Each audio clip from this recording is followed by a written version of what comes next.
नमस्ते स्टूडेंट्स, स्वागत है इस वीडियो के माध्यम से कक्षा 10वीं संस्कृत की कक्षा में, जहां हम शेमुषी भाग 2 के पाठ 8 विचित्रः साक्षी का आज पार्ट 2 पढ़ेंगे।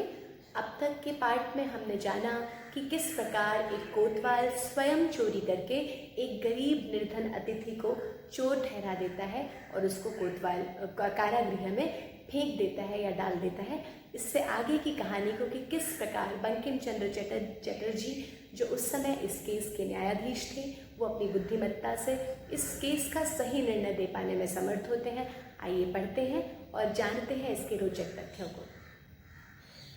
अब तक हमने जाना था कि उसने उसको जेल में डाल दिया था। अब क्या होता है? अग्रिम मतलब सब, अगले, दिने मतलब दिन में, सप्तमी का एक वचन है।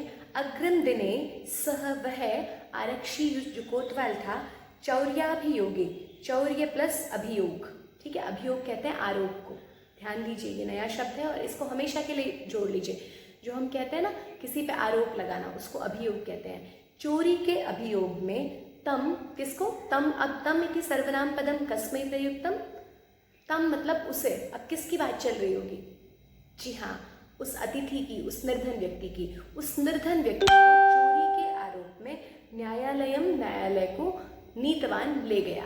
हमेशा लाने के अर्थ में और जाने के अर्थ में द्वितीय विभक्ति होगी, तो न्यायालय ले गया वो उसको चोरी के अभियोग में। न्यायाधीश और न्यायाधीश बंकिम चंद्र, न्यायाधीश बंकिम चंद्र ने उभाभ्याम कौन सी विभक्ति का है?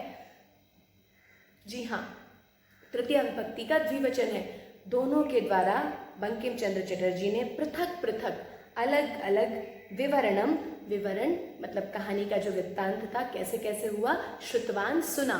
अब यहाँ पर श्रुतवान में वान लगा है, कौन सा प्रत्यय होना चाहिए? जी हाँ, तवतु प्रत्यय है, क्योंकि धातु में हुआ है और लंग लकार में इसका प्रयोग हुआ है, भूतकाल अर्थ में हुआ है प्रयोग। जो न्यायाधीश बंकिम चंद्र चटर्जी थे, उन्होंने पूरी कहानी को दोनों से अलग अलग पूरी कहानी को सुना। एक जो न्यायाधीश होता है या जो एक अच्छे निर्णय देने वाला व्यक्ति होता है, उसकी विशेषता होती है कि वो कभी एक पक्ष को सुनकर अपना निर्णय नहीं देता। उसने दोनों पक्षों की बातों को पूरा तरह दोनों से अलग अलग पूछा। और अब आगे देखते हैं उन्होंने क्या निर्णय लिया।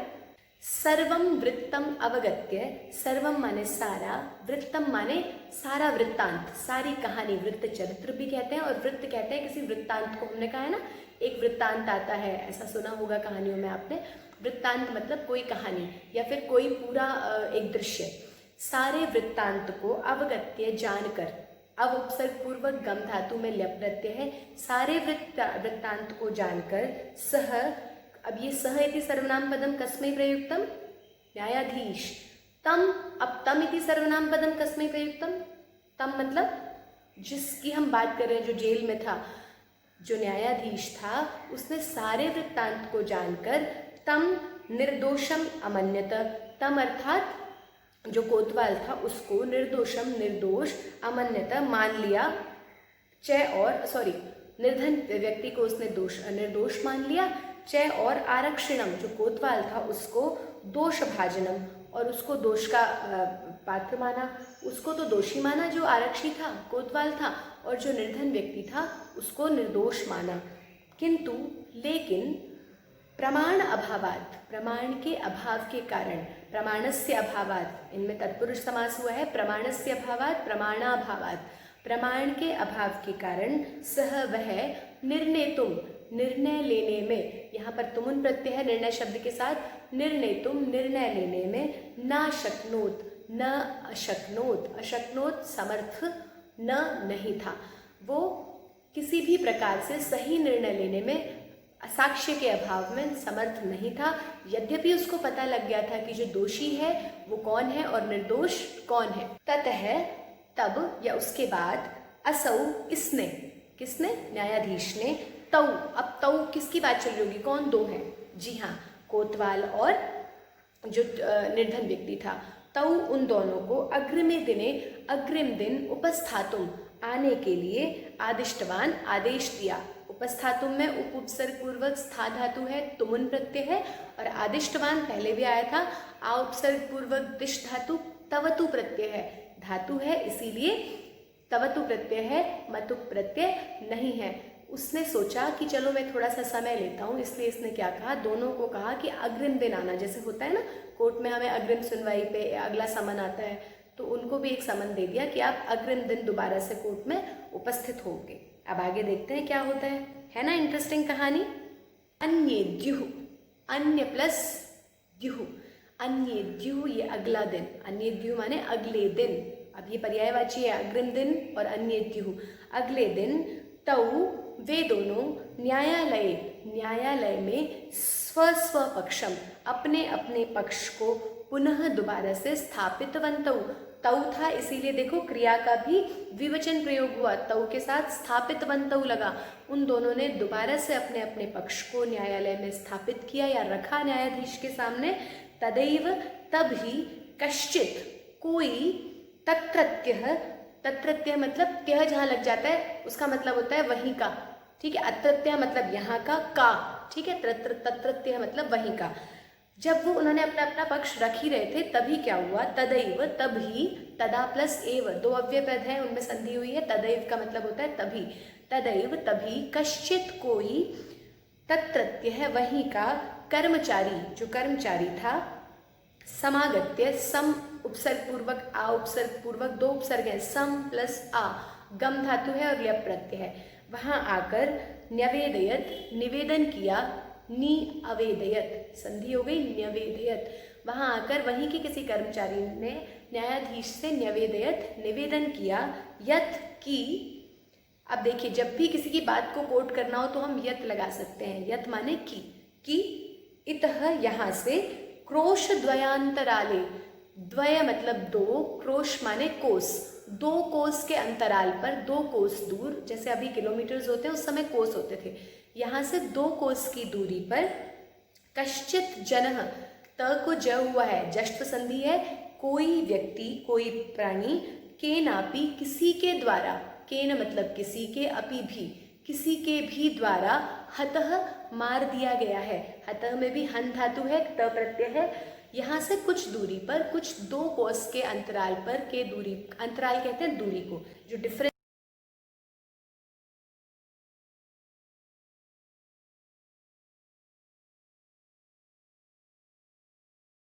के नापी किसी के द्वारा हतः मार दिया गया है। तो अब जब कर्मचारी ने एक ऐसी बात कही तो देखो अब न्यायाधीश को तो अपने निर्णय को बीच में रोकना पड़ेगा, उसकी बात को सुनना पड़ेगा। तो आगे वो क्या देखता है, तस्य मृत शरीरम, अब ये कर्मचारी कहता है तस्य उसका, मृत शरीरम मृत जो शरीर है, मरा हुआ जो शरीर है, उसकी जो डेड बॉडी है, वो राजमार्गम राजमार्ग पर, निकषा वर्तते, राजमार्ग के, निकषा मतलब समीप में, वर्तते माने है। अब देखिए निकषा एक उपपद विभक्ति है और हमने उपपद विभक्ति के अध्याय में पढ़ा था कि निकषा समया, जिनका अर्थ पास है, इनके अर्थ में द्वितीय विभक्ति होती है। तो राजमार्गम निकषा, राजमार्ग में द्वितीय विभक्ति है, उसका जो मृत शरीर है, उसकी जो डेड बॉडी है, वो राजमार्ग के निकषा समीप में वर्तते है। अब देखिए राजमार्ग के जो संबोधन चिन्ह है वो संबंध का है, कारक चिन्ह है वो संबंध का है, पर विभक्ति कौन सी लगी है, द्वितीय, क्योंकि उपपद विभक्ति का रूल है कि निकषा या समया के अर्थ में हमेशा द्वितीय विभक्ति का प्रयोग होगा, कि उसका जो शरीर है वो राजमार्ग के समीप में वर्तते है।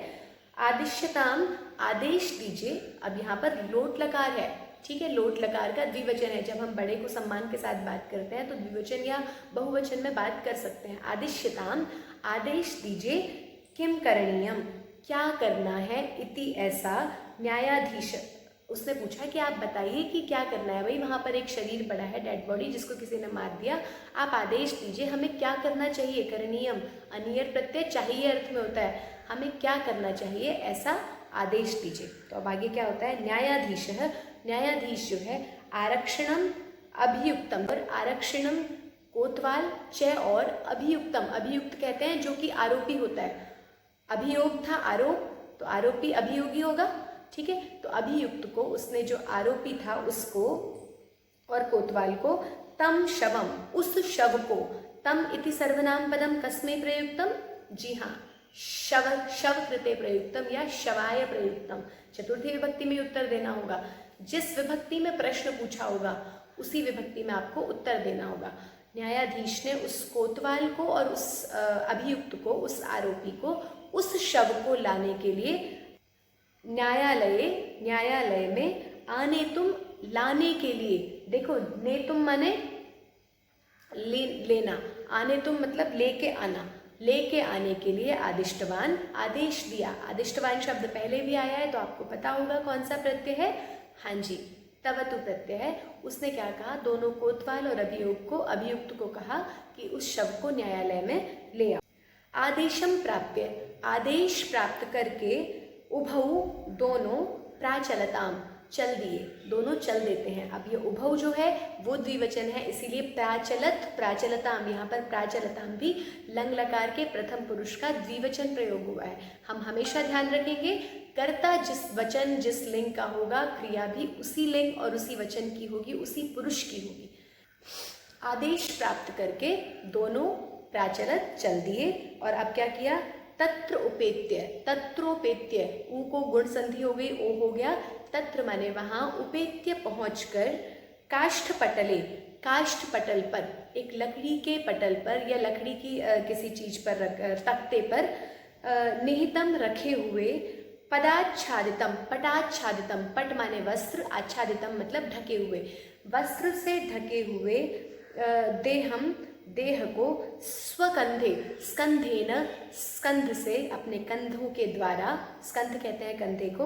उन्होंने क्या किया, वहाँ जाके देखा कि एक तख्ते पर, एक लकड़ी के तख्ते पर एक बॉडी कपड़े से ढकी रखी है, तो उसने उनको स्कंधेन अपने कंधे से, वहंतौ उठाते हुए, न्यायाधिकरणम प्रति, न्यायाधिकरण मतलब न्यायालय, जहाँ न्याय होता है वहाँ न्याय का आश्रय। अधिकरण क्या कहते हैं, अधिकरण एक कारक है ना, अधिकरण मतलब आश्रय वाला, तो न्याय का आश्रय अर्थात न्यायालय, उसको वहंतौ उठाते हुए। अब देखिए वहंतौ में भी कौन सी विभक्ति का प्रयोग हुआ है, जी हाँ द्विवचन का प्रयोग हुआ है। उसको जो बॉडी थी उसको अपने कंध के द्वारा, स्कंध के द्वारा उठाते हुए, न्यायाधिकरण प्रति, न्यायालय के प्रति, प्रति के अर्थ में भी, प्रति भी एक अव्यय पद है, हमेशा द्वितीया विभक्ति होती है, न्यायालय में, न्यायालय की ओर, प्रस्थितौ प्रस्थान कर दिया, इन दोनों ने प्रस्थान कर दिया। प्रस्थितः में एक त प्रत्यय है और उसका द्विवचन प्रयोग हुआ है, प्रस्थितौ, ठीक है। दोनों ने बॉडी को कंधे पे उठाया और न्यायालय की तरफ चल दिए। अब जब एक बॉडी को इन्होंने कंधे पे उठाया तो हुआ क्या, बड़ी मजेदार बात हुई। आरक्षी सुपुष्ट देहो आसीत, जो आरक्षी था, जो कोतवाल था, वो सुपुष्ट, पुष्ट हृष्ट पुष्ट देह शरीर वाला, आसीत माने था। आरक्षी जो था, भाई पुलिस में है तो ऑब्वियसली बहुत सारे फिटनेस टेस्ट दे के गया है, तो आरक्षी जो था वो सुपुष्ट देह वाला था। और जो अभियुक्त और जो अभियुक्त, जो आरोपी था, जो अतिथि था, वो क्या था, अतीव कृशकाय, अतीव अत्यंत, कृश माने पतली सी, बिल्कुल छरहरी सी काया होती है ना, उसे कृशकाय बोलते हैं। वो बिल्कुल ही, कृश माने पतला, काया माने शरीर वाला, वो बड़ा ही दुबले पतले शरीर वाला था। तो अब क्या हुआ, भारवतः शवस्य स्कंधेन वहनम तत्कृते दुष्करम आसीत्। भारवतः मतलब भार वाला, भार वाले शव का अपने कंधे से वहन करना। भारवतः भार वाले, शवस्य शव का, स्कंधेन कंधे के द्वारा, वहनम वहन करना, तत्कृते, कृते मैंने कहा था ना लिए अर्थ में आता है, चतुर्थी अर्थ में, उसके लिए दुष्करम, दुष्कर आसीत था। भाई वो कमज़ोर सा था, तो एक शरीर को इतनी दूर तक अपने कंधे पे उठा के लेके जाना, वो भी दो ही लोगों को, उसके लिए बड़ा ही मुश्किल था, अतीव दुष्कर था। दुष्कर मतलब जो काम मुश्किल से होता हो उसको दुष्कर कहते हैं। कर माने काम, दुष् माने मुश्किल से होने वाला काम जो है वो दुष्कर था, तो उसके लिए ये काम जो था बड़ा ही दुष्कर था। स, अब वो जो व्यक्ति था, भार वेदनया, भार की वेदना के कारण, ज़्यादा बोझ होने की वेदना मतलब दुख के, पीड़ा के कारण, ज़्यादा बोझ होने की पीड़ा के कारण, क्रंदति स्म, क्रंद माने रोना, रोने लगा। जब भी स्म लग जाए इट मीन्स लंग लकार में चला गया। क्रंदति लट लकार का एक वचन है, बट स्म लग गया इट मीन्स ये क्या हो गया, लंग लकार में हो गया। वो रो रहा था भार वेदना के कारण, ज़्यादा बोझ होने के कारण जो पीड़ा हो रही थी उससे वो रो रहा था। तस्य क्रंदनम निशम्य, उसके क्रंदनम रोने को, निशम्य सुनकर, मुदितः आरक्षी, जो प्रसन्न आरक्षी था, उसके क्रंदन को, उसके रोने को सुनकर जो आरक्षी था वो बड़ा प्रसन्न था। और तम उवाच, उसने उसको, तम मतलब उसको, उवाच माने कहा, उसने उसको कहा कि रे दुष्ट, अरे दुष्ट, तस्मिन् दिने, उस दिन, त्वया तुम्हारे द्वारा, अहम मुझे, चोरिताया मंजुषाया गृह्णाद् वारितः, मैंने जो चोरिताया मतलब मेरे द्वारा चुराई गई, मंजुषाया, मंजुषा के, षष्ठी का एक वचन है, चोरिताया भी षष्ठी का एक वचन है, मेरे द्वारा चुराई गई मंजुषा को लेने से, गृह्णात् लेने से, वारितः रोक दिया गया था। तुमने उस दिन मुझे, जो मैंने चोरी करके मुश्किल से एक मंजुषा उठाई थी, तुमने मुझे उससे तो रोक दिया था दुष्ट। इदानीम निज कृत्यस्य फलम भूत, तो अब जो तुमने उस दिन मेरे साथ किया था ना, इदानीम मतलब इस समय, अब निज कृत्यस्य, अपने किए हुए का, फलम भूत फल भोगो। भाई उस दिन तुमने मुझे रोका था ना, तो आज ये उसकी वजह से तुम्हारे साथ हो रहा है, तुम चोरी कर रहे हो, वो जेल में पड़े हो, अब तुम्हें ये बोझ ढोना पड़ रहा है, तुमसे ढोया नहीं जा रहा, तुम रो रहे हो, ये सब उसका फल है कि तुमने उस दिन मुझे चोरी करने से रोका। अगर तुम ना रोकते तो मैं तुम्हें कुछ भी ना कहता, है ना, उल्टा चोर कोतवाल को डांटे, है ना। तो अब ये कहता है कि उस दिन का फल जो है वो अपने किए हुए कर्मों का तुम फल भोग रहे हो। अस्मिन चौर्याभियोगे, अस्मिन सप्तमी का एक वचन है, चौर्याभियोगे भी सप्तमी का एक वचन है। इस चोरी के अभियोग में, इस चोरी के आरोप में, त्वम वर्षत्रयस्य, तुम वर्षत्रयस्य, त्रय माने 3, तुम्हें 3 वर्षों की कारादंडम, लप्स्य से, जो कारागृह की जेल की सजा, लप्स्य से प्राप्त होगी। अब इस चोरी के अभियोग में तुम्हारा सिद्ध हो जाएगा कि तुम ही चोर हो, और तुम्हें 3 साल की, कम भी नहीं भाई, 3 साल की चोरी की सजा प्राप्त होगी। सोचो क्या बीत रही होगी इस गरीब व्यक्ति पे, वहाँ इसका बच्चा बीमार है और ये बिना किसी परेशानी के, बिना किसी दोष के जेल की सजा भुगत रहा है।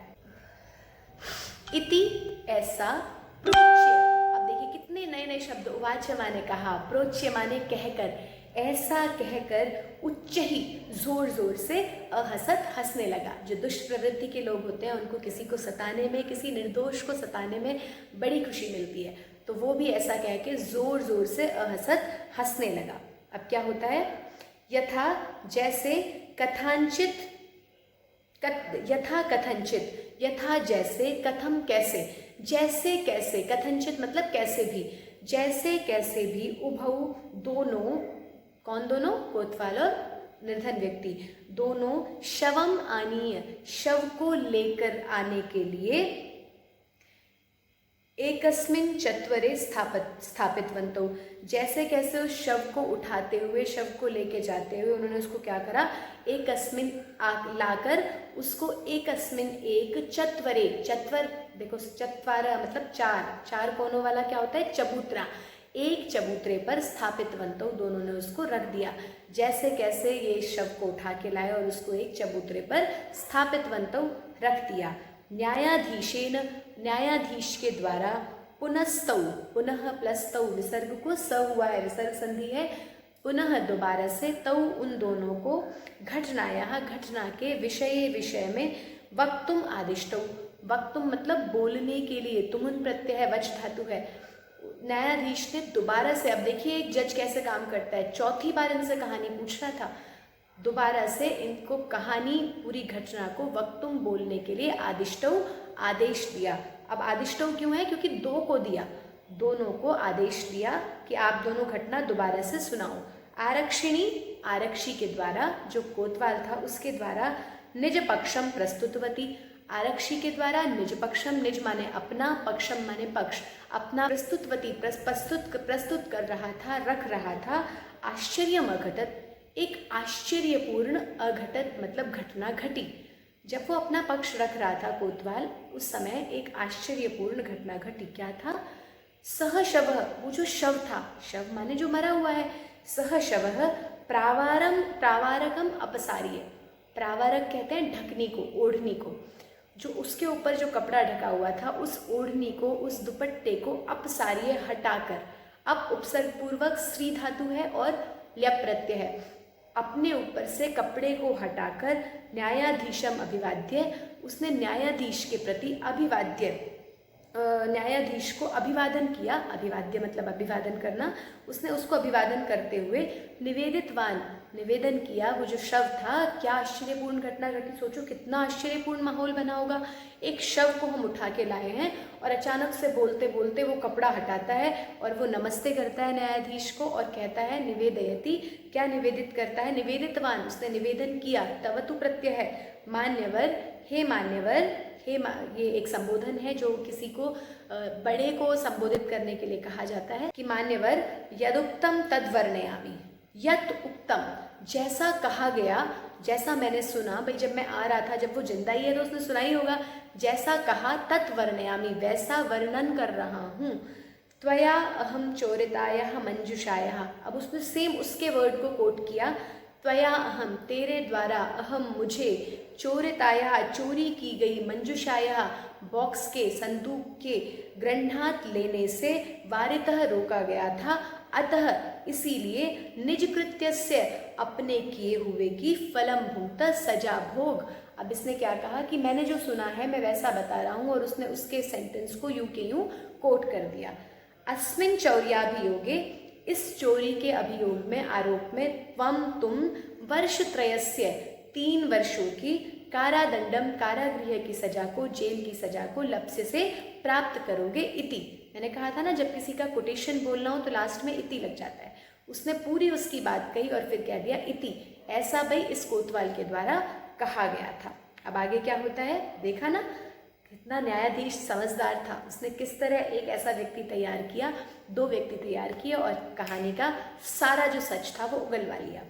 न्यायाधीश है, जो न्यायाधीश था, आरक्षी ने, आरक्षी को, कारादंडम आदिश्य, जेल की सजा, आदिश्य आदेश देकर, जेल की सजा का आदेश करके, तम जन्म, उस जो दूसरा व्यक्ति था जिसको अभियुक्त बनाया हुआ था, उस निर्धन व्यक्ति को, ससम्मानम, सम्मान के साथ, मुक्तवान, उसने उसको छोड़ दिया। मुक्तवान में भी तवतु प्रत्यय प्रयोग हुआ है। उसने उसको, जितनी भी कहानियाँ आपको ऐतिहासिक मिलेंगी वहाँ पर आपको अक्सर तवतु प्रत्यय का प्रयोग मिलेगा। इस प्रकार न्यायाधीश ने आरक्षी जो था, कोतवाल जो था, उसको तो सजा दी, और जो अभियुक्त नहीं था, जो निर्धन व्यक्ति था, उसको ससम्मान, सम्मान के साथ मुक्तवान छोड़ दिया। है ना, कितनी बुद्धिमत्तापूर्ण, बिना किसी लड़ाई के 1 दिन में उसने निर्णय ले लिया। अतः अब यहाँ पर श्लोक कहा गया है। भाई संस्कृत हो और किसी श्लोक की बात ना की जाए जो प्रेरणात्मक हो, ऐसा कैसे हो सकता है। संस्कृत भाषा खुद स्वयं अन्य अनेक प्रेरणात्मक श्लोकों से भरी हुई है। किसी मोटिवेशनल स्पीच की ज़रूरत नहीं है अगर हम संस्कृत को पढ़ते हैं। अतएव इसीलिए उच्यते, कहा जाता है, दुष्कराण्यपि कर्माणि मति वैभवशालिनः नीतिम युक्तिम समालंब्य लीलयैव प्रवर्तते। अर्थात अब इसका अन्वय मैंने साथ में वीडियो में आपको संलग्न किया है। मति वैभवशालिनः, मति जो बुद्धिमत्तापूर्ण, बुद्धिमान, बुद्धि रूपी जो वैभव से युक्त जो व्यक्ति होते हैं, नीतिम युक्तिम समालंब्य, नीति और युक्ति का सहारा लेकर, दुष्कराणि अपि, कठिन से कठिन भी, यहाँ पर यण संधि हुई है, कठिन से कठिन, कर्माणि, कर्मों को, कार्यों को, लीलया एव, लीलया एव वृद्धि संधि हुई है, आई हो गया, लीला में ही, खेल खेल में ही, प्रकुर्वते, समाप्त कर डालते हैं, या खेल खेल में ही उनको खेल डालते हैं। तो इस प्रकार अपनी बुद्धि और युक्ति और नीति, 3 चीज़ों का सहारा लेके जो बुद्धिमान पुरुष होते हैं वो हर मुश्किल से मुश्किल लगने वाले काम को खेल खेल में कर डालते हैं। है ना, कितना सुंदर से श्लोक। इस प्रकार ये पाठ खत्म होता है और हमने इस पाठ से क्या सीखा, ये सीखा कि हमें कभी भी झूठ नहीं बोलना चाहिए, क्योंकि सच कभी ना कभी सामने अवश्य आता है। और अगर कभी हम ऐसी सीट पर बैठे हैं जहां हमें सच और झूठ का सही सही साफ साफ पता लग गया पर साक्ष्य नहीं है, तो हमें बुद्धि और नीति के साथ किस प्रकार से निर्णय को सही पक्ष में देना चाहिए। उम्मीद करती हूँ ये पाठ आपको रोचक लगा होगा। अग्रिम वीडियो में किसी नए विषय के साथ मिलेंगे। तब तक के लिए स्वस्थ रहिए, सुरक्षित रहिए। नमस्ते, धन्यवाद।